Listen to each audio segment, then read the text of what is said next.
vais donner l'amour. Le pardon, cette force divine qui nous rend capable, clairvoyant. Il nous rend plus libres, plus heureux. Il devient le chemin vers la paix. Pardonner n'est pas oublier notre histoire. Pardonner, c'est dépasser notre cœur. C'est aimer les petits en sachant qu'il fait les pécheurs. Vive le pardon dans le cœur et dans notre pays, en Afrique et dans le monde entier. Vive, vive, vive le pardon.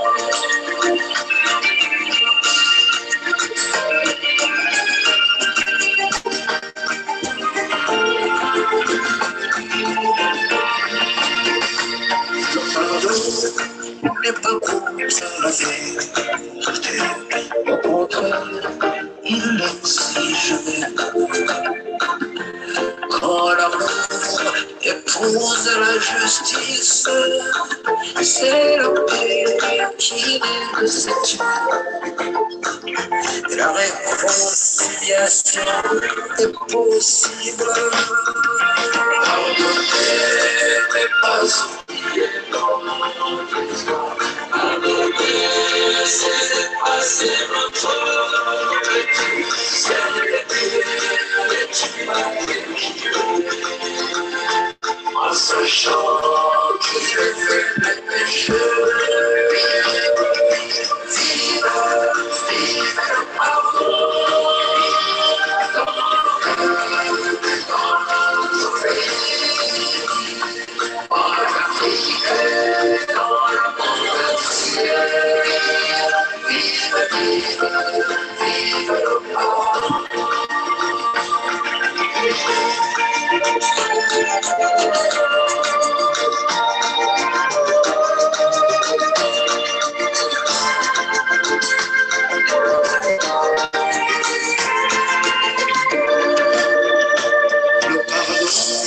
Remède de Dieu pour la paix dans nos cœurs et dans nos maisons. Que la terre embrasse son parfum qui vient du Dieu vivant, le parfum qui pacifie le monde. Pardonner n'est pas oublier notre histoire. Pardonner,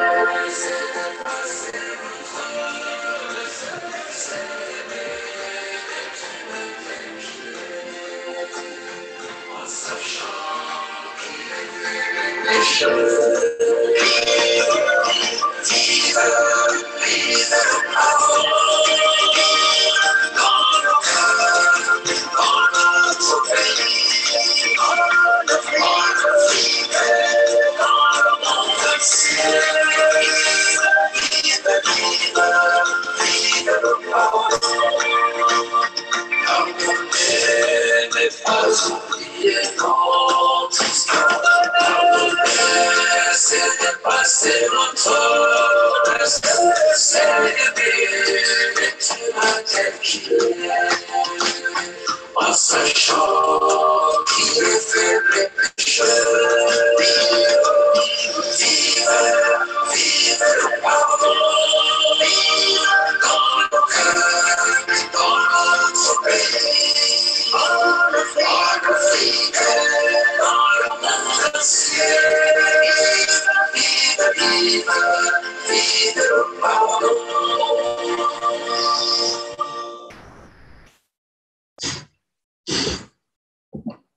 Napesi bino nyonso mbote bandekonanga ndenge na yebisa bino bokolimbisanga paske link yo na tiaki na YouTube moye na kotela sika na tiaki yango ezate nagosenga na ba oyo bamona ki link wana batika bafongola link mosusu to koteli na link mosusu po link tosala ki mbala ya liboso ezwaki problème na pesi bino nyonso mbote bisika bozwami lero na sepeli kosolola bino na ndinga lingala ndenge bomesani ça fait longtemps tosololi na kati ya ndinga oyo parce que na bandaki ba édition ya lingala na nzela ya Facebook lelo nayi kosala yango na nzela na YouTube pe nalingi kosolola na bino ba Congolais ya Brazzaville ba Congolais ya RDC pe nalingi kosolola na bato nyonso oyo balobaka ndinga oyo ya lingala oyo bayokaka bisika bozwami ezala na poto ezala na États-Unis bisika nyonso bozwami oyo eza émission na bino pe eza émission oyo na préparé po na bana mike oyo baza bana barwandais oyo bakola na libanda ya mboka oyo baza ba réfugié bakola na bamboka oyo lobaka ndinga oyo bayeba histoire na bango bayeba makambo esalamaka na mboka na bango parce que nayebi ke na bana oyo babotama na Congo Brazzaville pe na oyo babotama na RDC balobaka monoko oyo po bayeba comprendre nini oyo baza vivre na vie oyo baza komene na bamboka wana yango wana nati émission oyo pe nati émission oyo po ete eza na makambo oyo topartage na bato ya bamboka ya Grand Lac eza na histoire moko to partage na bango lokola ba guerre oyo eza kosalama na este ya Congo yango wana na préféré ko solola na bino na ndinga oyo ya lingala po ete boka ko comprendre to partage na oyo toza nango bino pe bopesa oyo boza nango pe na kosangisa histoire na biso na kosangisa expérience na biso tokoka kozwa solution ya makambo na biso yango wana na titre o natiaki nalobaki guerre arreste solution ya guerre oyo nalingi kopropose bino basolution oyo tokoki kosalela po tokoka kosilisa bitumba na kati ya este ya RDC pe nazali kosadrese na bakongomani nyonso oyo baza kolandanga bakonsidere basolution oyo nakopesa ekosunga bango po bakoka kosilisa bitumba wana na este ya Congo oyo ya bango mayele na bango baza nango soki basangisi na oyo nakopesa na kanisi tokozwa kisi tokozwa eyano ya makambo ya mituna oyo tozomituna po tosilisa bitumba oyo eza kosilisa population na biso oyo eza kosilisa baekonomi ya bamboka na biso bandeko nanga na ndenge na bandaki na ba émission nasalaki na Facebook na bandaki kolakisa bino histoire ya guerre wana ndenge ebandaki esika euti ti tokomaki na ebandeli nango pe tosololaki na kati ya basolution oyo baza kopropose mikolo oyo mpona koresoudre likambo ya bitumba oyo ezosalama na este ya Congo boyokaki ndenge président Félix Tshisekedi apesi mbela na barebele nyonso oyo baza koutilize este ya Congo po na bitumba oyo apesi bango mbela mpona koyaka na négociation kuna na Nairobi kapitali ya Kenya po baluka solution baluka ndenge bitumba ekosila pe basengaki ye nyonso oyo baza kosala mobulu kuna bakoka kotika mobulu batia bibundeli na bango na se badepose ba arme na bango pe balanda nzela oyo ya négociation pe ba oyo bakoboya bazwaki solution ya koshase bango na makasi pe na kopotola bango bibundeli na bango na makasi nalingi na tango oyo na oyo yanga naza nango andehoro ya oyo President Felix apesi na bandeko na ye oyo ya East Africa Community comme solution nga pe nalingi ko proposer bino ba solution nanga bo compare na oyo epesameli na réunion oyo ya East Africa Community bo compare na oyo na kopesa pe boyeba kozwa oyo ekozala motuya po na koresoudre problème oyo yambo te toyeba kozala solution esengeli toyeba source ya likambo pe origine ya makambo oyo origine ya bitumba oyo po tokoka kozala solution esengeli toyeba banani bazosala yango pe bazosala yango po na nini ndenge tosololaki nayebisaki bino ke bitumba oyo ebanda na 1996 na tango guerre oyo babengi guerre de libération ya Congo esalamaki na nzela na Mzee Laurent Désiré Kabila tango ye ayakaki pe na nzela ya AFDR AFDR oyo tomonaki ke ezalaki alliance oyo asalaki na ba Rwanda na Uganda pe na Burundi ya tango wana po na ko aider po na ko libérer Zaire po ekoma mboka oyo eza libre parce que bazalaki komona ke le président Mobutu asalaki otage ya mboka atiaki dictature tango ba décider ko libérer mboka oyo ya Zaire oyo yiko koma na sima République démocratique du Congo bato oyo ba composé AFDR basinyaki ba accord oyo na yebisaki bino accord d'Oremera mais na kati ya ba accord oyo basinyeke nde eza source ya bitumba oyo esiraka te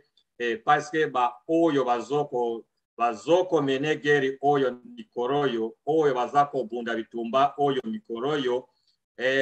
ba timu Congo na nzela ya ba accord oyo ba bosani oyo bayokana tina tango wana pe yango wana ezali komema mobulu oyo eza kosila te na este ya RDC pe tozali komona ndenge bazako luka solution ba solution o bazako luka bayano bazako luka bazako bosana accord oyo aloroke ezande mama ya likambo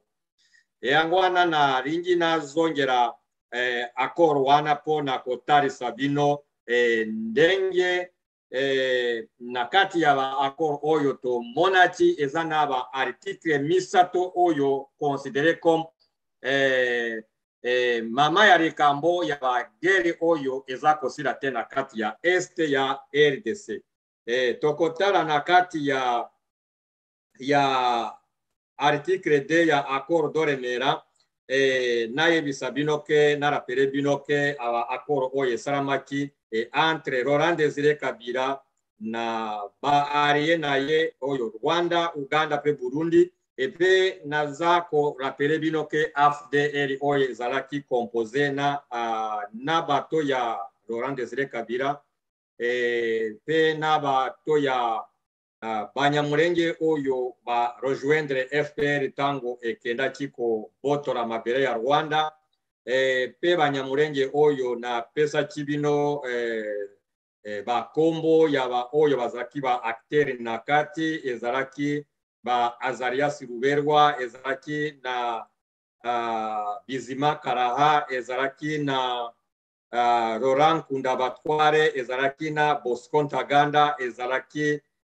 na mosusu oyo Sultani Makenga ezalaki bato ebele oyo baza na kati ya bakoro wana pe na rapeleke bato oyo ya Banyamulenge pe batusi ya Masisi ba évoluer na kati ya armée patriotique rwandaise oyo babengi APR branche armée ya FPR oyo eza ko diriger le pays ya Rwanda pe na tango wana yango wana toza komona ke ba allié na bango bakozala ba Rwanda pe ba Uganda parce que na tango ya libération ya Rwanda bato oyo babunda guerre wana pona ko libérer Rwanda pe bazalaki bisika moko na FPR oyo yango wana eyiko ede bango po na kobotora mabere oyo ya Congo pe na nzela ya ko yaka kobotora mabere ya Congo yango wana basinye ba accord oyo na kati ya ba accord o naringi ko tangela bino ba article misato oyo ba yokana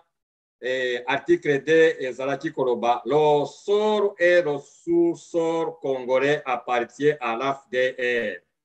Eringi koloba ke mabere na oyo eza na se ya mabere eza ko appartenir na AFDR, c'est-à-dire alliance oyo bauti kosala pe toza komona na oyo article ya mine oyo ezali koloba boye prêchant au panafricanisme, l'alliance s'engage à céder 300 km aux frontières congolaises à l'intérieur du pays pour sécuriser ses voisins ougandais, rwandais et burundais contre l'insurrection rebelle. Oyo accord ya mine oyo article ya mine oyo na kati ya accord ya remera oyo ingi koloba nini eza koloba ke po na kote ya panafricanisme l'alliance oyo AFDR endimaki ezwaki engagement ya kotikela 300 km soki touti na frontiere ya bamboka oyo ya Rwanda pe Uganda pe Burundi kokota na kati bakotikela bango 300 km pona kosekirize bango contre ba insurrection ya ba rebelle. Article mosusu oyo naringi to mona eza oyo article ya mitano oyo elingi koloba dès que l'alliance aura gagné la victoire, une rétribution spéciale sera allouée aux alliés. Sa détermination et de compétences de restance supérieure de l'alliance. Awa bazalaki kondobake na sima ya kosilisa bitumba oyo na sima ya kozwa ya kolibere Zaire to Congo bakopesa récompense moko importante ba ariena bango pona koremercier bango musara oyo basari parce que musara oyo basari ezalaki musara oyo eza musara ya motuya na ba accord oyo misato na ba article misato na kati ya accord doremera yango wana eza mama ya likambo ya geri oyo eza kosila te na est ya RDC pona proposer bino solution na ringi to banda kosolola na oyo na oti kotangela bino soki AFDR oyo Laurent Désiré Kabila na bato na ye ba uti koyokana na ba Rwandais ba uti koyokana na ba Ugandais pe na ba Burundais makambo oyo misato ya kotikela bango mabere pe ya kondimela bango ke mabere ya Congo pe oyo eza na se ya mabere ya Congo eza patrimoine ya AFDR alors que bayebi ke na kati ya AFDR bato oyo baza na pari na bango après tomoni ke na nsima ntango bayi kozwa mboka ya Congo ya RDC ntango Laurent Désiré Kabila akomi président ya RDC tomonaki ke atiaki mokonzi ya mapinga oyo chef d'état-major de l'armée chef d'état-major général ya armée congolaise FARDC bayi kotia général James Kabarebe oyo azalaki officier rwandais pe tozalaki komona ndenge ekomi na 98 boyokani moke eyi kobotama entre Laurent Désiré Kabila na son chef d'état-major oyo James Kabarebe pona nini parce que barwandais tango bakoma na Kinshasa baringi kobotora ba Congolais mabere nyonso pe baringi kozwa ba place nyonso na kati ya institution Laurent Désiré Kabila atali amoni oyo kosimba te na oyo bayokani ndenge bazalaki ko maltraiter ba Congolais ndenge bazalaki kobotola biloko ya population ndenge bazali ko s'approprier bandako oyo ezalaki ya ba autochtone ndenge balingaki kozwa ba place nyonso oyo eza stratégique na kati ya pouvoir ya Laurent Désiré Kabila aboyi makambo alobi oyo kosimba te yango wana alobi na bino bosenga oyo bolingi mpona mosala oyo bosali napesa bino mpe botikela biso mboka parceke tokoka kosiporte oyo esclavagisme oyo boza kotia na population na biso yango wana na ntango wana Laurent Désiré Kabila amemi ngambo mpe baluki baelimine ye mpe na ntango wana esukaki na koboma ye na 2001 babomi ye ntango babomi ye toyebi ke ntango abengana bango bakreye rebellion oyo babengi RCD oyo eza rappel nazosala parceke na émission oyo elekaki nalobaki na yango me nalingi nasala recapitulatif na kati oyo nalobaki mpona koyoka bien na ntango wana ntango bakreye rebellion ya RCD tomonaki ke banyamulenge oyo bazalaki bakongole oyo bayaka na Laurent Désiré Kabila lokola bazalaki na boyokani na barwandais parceke nayebisaki bino ndenge baofficier oyo ba Laurent Nkunda ba Bosco Ntaganda ba Sultani Makenga na bapoliticien oyo ba Moïse Nyarugabo na Azarias Ruberwa lokola bazalaki basalaki boyokani lokola bango ba evolue na kati ya FPR yango wana balandaki barwandais Laurent Désiré Kabila abengani barwandais mpe banyamulenge barandi bango yango wana Rwanda azwi nzela ya kokreye barobellion sous prétexte ke eza banyamulenge eza bakongolais oyo baza kobundisa pouvoir ya Laurent Désiré Kabila tomonaki ndenge bitumba esalama ndenge yiko evolué ti baye kokota na banégociation bakendaki kuna na Sun City bakendaki kuna na Pretoria bakendaki kuna na Lusaka tomonaki ndenge basinye ba accord mpe na kati ya ba accord oyo esukaki bandimela bakongolais oyo banyamulenge bakota na pouvoir mpe bakota na armée yango wana baaccepte brassage ya armée bayi kokotisa oyo bazalaki komibenga barebele na kati armée congolaise mpe na ntango oyo lokola Rwanda alingaki likambo esila te azwaki bato na ye oyo baevolue na kati ya FPR oyo Nkunda Batware ba Laurent Nkunda mpe ba Bosco Ntaganda ye aretire bango na kati ya accord oyo basalaki mpe bakreye rebellion mosusu oyo ya CNDP na CNDP mpe bayokani na nzela ya négociation RDC mpona koluka kosilisa likambo oyo ya bitumba basololi na CNDP mpe bandimi kokotisa bango na kati ya armée mpe bandimi kokotisa CNDP na kati ya institution nationale mpe solution ezwami te parceke ezalaki solution ezalaki vraie solution te oyo bazopesa parceke babosani oyo bayokanaki na Rwanda oyo bayokanaki na Uganda mpe na Burundi oyo balobi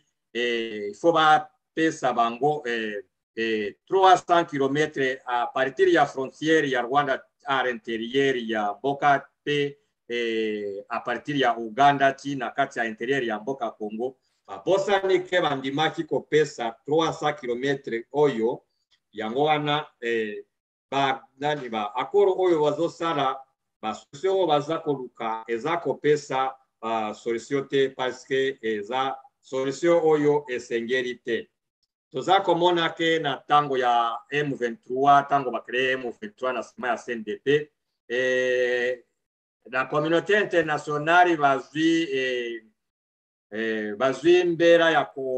soutenir le gouvernement congolais, le gouvernement de la RDC pour na kobengana ba M23 pe babengisa bango ba M23 tango babengisa bango bakima bakenda na Rwanda mususu bakenda na Uganda pe bakanisi bitumba oyo esiri pe bitumba oyo esiraki te tomona chike Rwanda na Uganda bazalaki koluka po kosekirize bamboka na bango pe toza komona ke sécurité ya bamboka na bango eza menacé te na bato oyo baza koloba parce que baza koloba ke ba FDLR oyo Uganda pe ezalaki koloba armée de résistance du Seigneur oyo ezalaki komenase bango na Uganda lero armée de résistance du Seigneur eza lisusu te bakreye lisusu ADF na Rwanda pe bakreye lisusu M23 oyo pe toza komona ke Rwanda eza kopretendre ke eza na ba FDLR oyo baza na ngambo oyo baza kobundisa bango me na rapele bino ke ba solution na nzela ya problème oyo ya ba FDLR esalamaki na banzela nyonso na pouvoir ya Kabila atante abengaki ba Rwandais abengaki le pouvoir ya FPR na armée na yepo ayaka na RDC po basangisa mapinga na bango po bakoka kodemantere ba FDLR oyo basalaki ba opération conjointe mbara ebele na yebisaki bino ndenge basalaki ba opération ya umoja wetu basalaki ba amani leo basalaki ba kimya basalaki ba kimya de basalaki ba sokola ba komi na sokola de me ba opération nyonso na tango nyonso toyi komona ba opération à chaque fait ya opération bazalaki koloba na biso ke ba neutraliser ba FDLR ke ba FDLR batikari na makasi ya conduire sécurité ya Rwanda te toza komona na sima ya un certain moment Rwanda yiko zonga lisusu ba FDLR ti lero ba FDLR komi nzembo pona Rwanda pona kozwa nzela ya kokota na mabele ya Congo soki tokei mosika te ba opération oyo esalamaki récemment na este tomonaki Kisekedi ntango azwaki pouvoir asalaki même opération kuna a neutraliser ba oyo batikalaki pe toyai kozelaka solution ezwama toyei kozelaka Rwanda este pera parce que bauti kosilisa likambo toyoka mikolo oyo Rwanda azongi na nzela ya M23 eke ba FDLR bazosala na gouvernement congolais pona koyaka kudestabiliser Rwanda yango wana bango pe ba memi ba M23 parce que baza koloba tokotika te ba FDLR oyo bozosala na bango pona koyaka kudestabiliser biso na nzela oyo pona pesa bino ba solution oyo nga nazo propose nazali kotia pwe na oyo boza kobenga problème ya Rwanda na RDC parce que Rwanda eza kopretendre ke bayakaka na RDC po na koruka ba FDLR tomona ti combien de fois bayaka pe basilisa likambo te toza komona na tango oyo baza koloba toujours likambo wana elingi koloba ke soki likambo esili ezongi seke eza likambo oyo baza kosilisa eza mama ya likambo te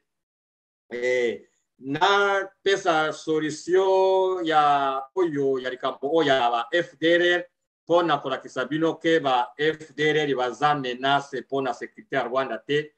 parce que ba FDLR tozomona soki Rwanda ezoyaka ko attaquer ba FDLR na kati ya Ruchuru eza na distance ya à peu près 600 ou 500 km na la frontière ya Rwanda soki toza komona armée rwandaise eza koluka FDLR na kati ya Walikale. Walikale eza na 400 ou 300 et quelques kilomètres ya frontière ya Rwanda na RDC. Na ko comprendre te ndenge nini Rwanda ekoyaka koluka bato baza na 300 km à l'intérieur ya mboka ya Congo sous prétexte que baza ko menacer sécurité na ye. Alors que na kati ya frontière ya Rwanda na RDC armée congolaise ezali autorité congolaise ezakuna olie bayoka na ba sécuriser frontière bango bazo so permettre na kokota na kati ya mboka ya Congo pona koyaka koluka ba FDLR à l'intérieur ya Congo. Yango wana naza koloba na bino ke likambo oyo eza na makambo mosusu eza na agenda caché na nzela ya pouvoir oyo ya Kigali parce que eza yango te oyo baza koluka. Yango wana na yebisaki bino parce que oyo ya accord d'Oremera oyo basengaki 300 km, c'est-à-dire lokola Laurent Désiré Kabila bengani bango lokola likolo yo pe RDC eza intouchable pour na ce qui concerne la souveraineté ya mboka parce que RDC lobi moto moko te akoki ko envahir akoki ko violer ba frontière na biso akoki ko violer souveraineté na biso po na koyaka kozwa ini parti ya mboka na biso. Yango wana Rwanda aza kosepela te na oyo bayokani na accord d'Oremera na ba 300 km oyo bandimera kopesa pe Uganda pe na nzela wana il faut ba 300 km wana o bayokana na accord d'Oremera ezala ya bango o bakosala na oyo balingi balingi kosala nango nini parce que eza région moko eza riche en minerais donc bazoruka ko exploiter ba minerais eza na parti wana sino ba prétexte oyo ba rebelle oyo eza ko menacer sécurité na bango eza yango te. Yango wana naza koyebisa ba Congolais tango bokoluka solution botala mama ya likambo po ete bokoka koza solution ya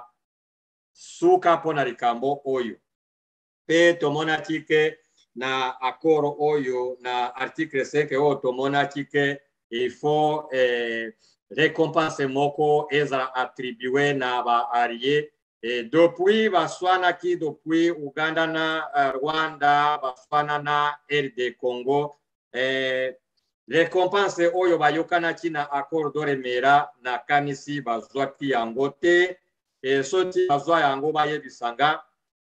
yango wana naza koyebisa bakonzi ya RDC bayebake na kati ya accord oyo bandimeraki na nzela ya FDR kopesa récompense na ba alliés oyo pe bapesi yango te pe bandimeraki kopesa kosede 300 km de la frontière ya bamboka oyo mibale ya Rwanda Uganda pe ya misato ya Burundi pe soki nazoloba Burundi eza Burundi ya lero te eza Burundi ya kara oyo ya buyoya Burundi ya lero eza na problème na RDC te etikalika bamboka oyo mibale Rwanda na Uganda o batikali na problème na RD Congo po na ba accord oyo bayokanaki na nzela ya accord d'Oremera ya kondimela bango ke mabere na oyo eza na se ya mabere appartient à l'alliance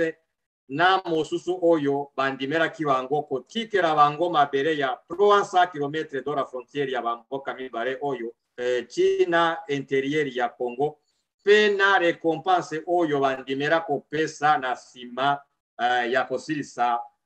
guerre ya libération ba accord misato ba article misato oyo eza na accord d'Oremera aucun article n'a été honoré de la part ya gouvernement de la RDC. Yango wana likambo mama na likambo oyo eza kodemere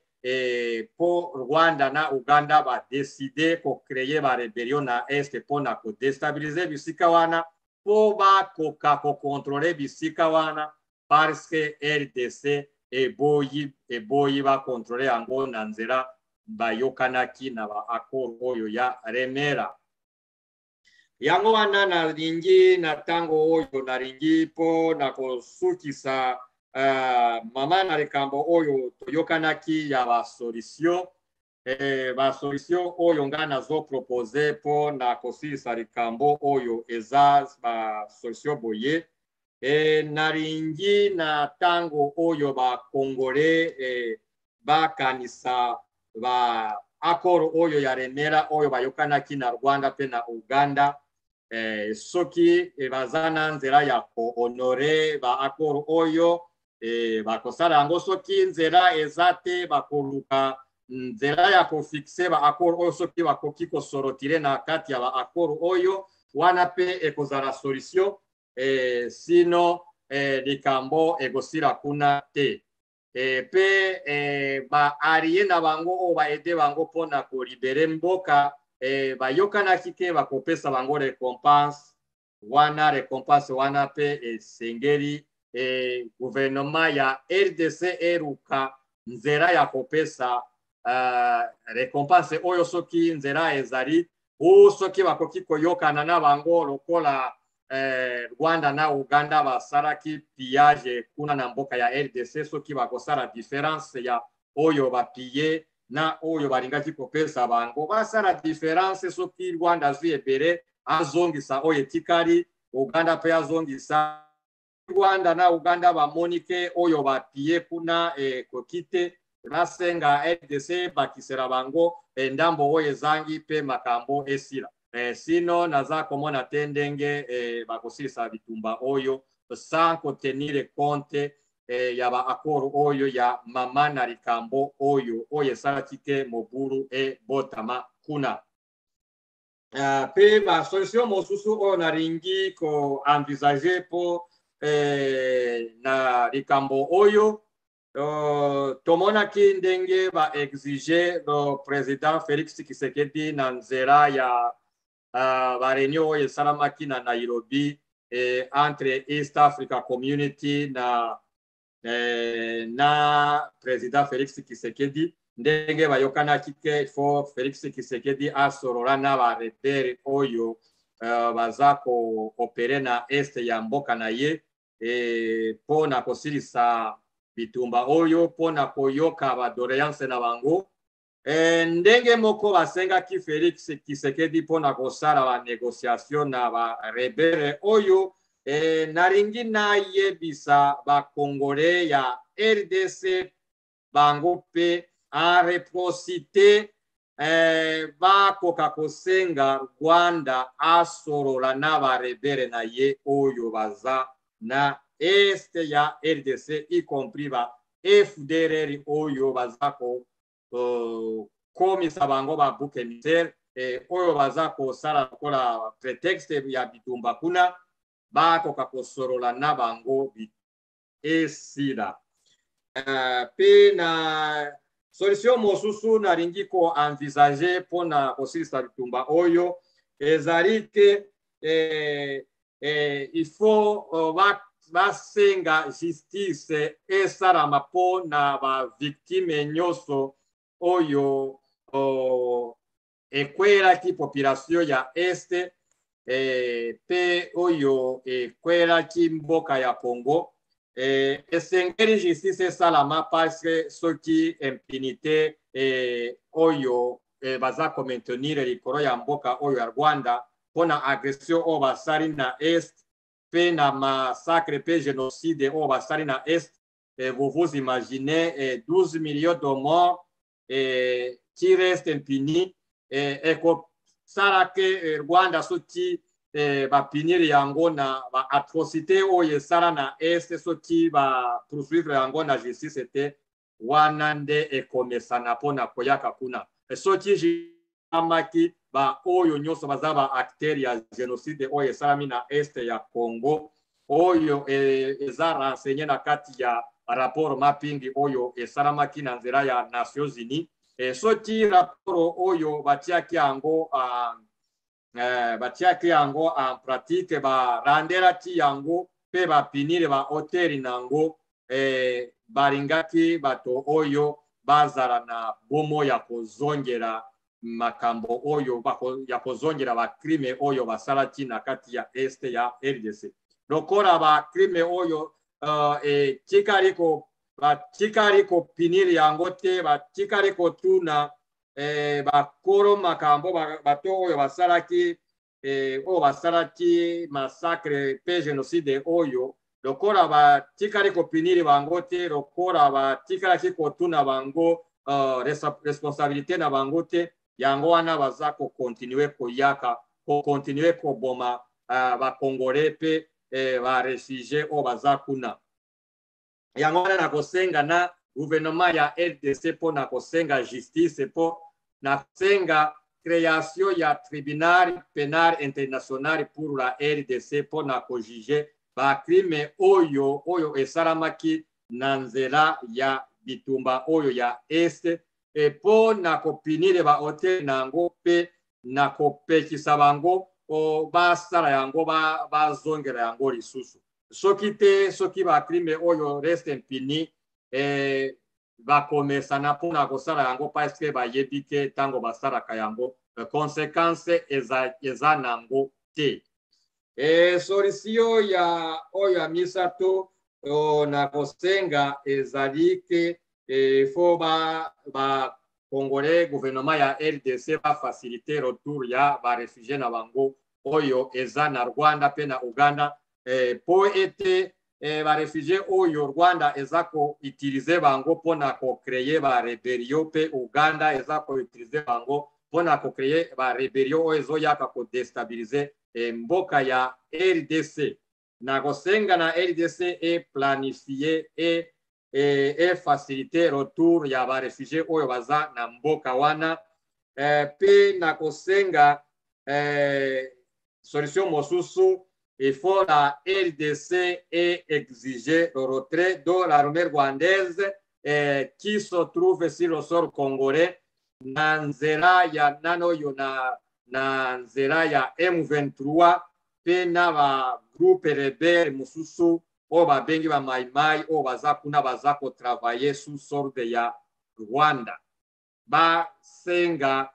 retrait ya ba militaire rwandais oyo baza na kati ya ba soi-disant rebellion oyo ba créer na este ya Congo, na kopesa ba ariste ya ba rebellion oyo eza soutenu par Rwanda, pe armée rwandaise eza na kati ya ba rebellion wana, na koroba na ADF, na koroba oyo ya M23, na koroba oyo ya Raya Mutomboti, na koroba oyo ya NDC Ndume, na koroba oyo ya Pigwaneo, pe ya Redi Tabara. Armée rwandaise oyo eza koopere na RDC sous couvert ya ba rebellion oyo ekoka kolibere mboka ya RDC. Donc gouvernement ya RDC exiger Rwanda faire retrait ba militaire na bango, abimisa ba militaire na bango na kati ya ba rebelle oyo, pe ba Congolais ba continuer koyokana ndenge baza koyokana na Nairobi, pe Rwanda ekende koyokana na ba rebelle na ye kuna na mboka. Yango wana ba solution oyo misato oyo nazo propose ya liboso eza ya korefuser ba accord oyo ya Remera pona koruka nzela ya satisfaire ba accord oyo, soki moyen ezali, soki moyen ya kosatisfaire yango ezate pona na RDC dissoudre ba accord oyo se retirer na kati ya ba accord oyo, na moyen na nzela oyo ya clair baloba te baza na kati nango, mokili mobimba eyeba pe Rwanda eyeba po ete continue ko so cacher derrière ya ba accord oyo. Pe na kosenga lisusu ndenge na lobi faciliter le retour ya ba réfugiés congolais baza na bamboka mibale oyo Rwanda pe Uganda, pe ko exiger retrait ya ba militaire rwandais na soro ya Congo, pe na kosenga tribunal pénal international pour le Congo pona ko juger ba crime oyo esalamaki na este ya RDC, parce que ba criminels oyo ba criminels oyo ya militaire rwandais ba criminels oyo bazako créer ba rebellion kuna nde ba hôtel na diwa oyo ezako mona na kuna na est mpasi oyo ya population eza na est ya RD Congo eza ba criminels oyo ba rester impuni oyo ba poursuivre bango na justice te ke bazako continuer kosala yango soki tribunal oyo salami pe ba juge ba hotel ya ba crime oyo ba renseigner yango na kati ya rapport mapping na kanisi solution mosusu ezate na sima ya ba solution on a proposé pe na yebi ke soki ba proposition on a pesi soki bo considérer yango guerre na este kuna ekosila yango wana bandeko nanga ndenge bozalaki kolandanga mission oyo nalingi kosukisa yango awa pe tokokontinue kosolola pe na kosenga baye nyonso oyo baza kolandanga na nzela ya ligne oyo ya nanzeko bao naliho tv bakoka kopesa bakomantere pe bakoka kopropose bango pe basolution na bango pe bakoka koreagir na solution oyo nazopesa ndenge baza komona me nakanisi eza basolution ya motuya mpona kosilisa likambo oyo olie bakontinue kotourne autour ya solution moko oyo eza kosilisa likambo te tomonaki basolution oyo baza koenvisage banda na pouvoir ya Kabila ni yango baza kokontinue korepete eti lelo aloro ke baza komona ke eza efficace te aloro ke baza komona ke eza kopesa eyano te na makambo oyo nasengi bino nyonso bolanda bien émission oyo pe bokontinue aime émission oyo pe bosala abonné na kati ya chaîne oyo po ete tokoka kokontinue koprepare kobongisela bino ba émission mosusu po na koluka solution na bamboka na biso ya Afrique de Grand Lac na tondi bino na ndenge bolandi émission oyo pe na ndenge bokozwa na ndenge bokoconsidere ba proposition oyo napesi pe nalobi na tango nalobi au revoir à la prochaine.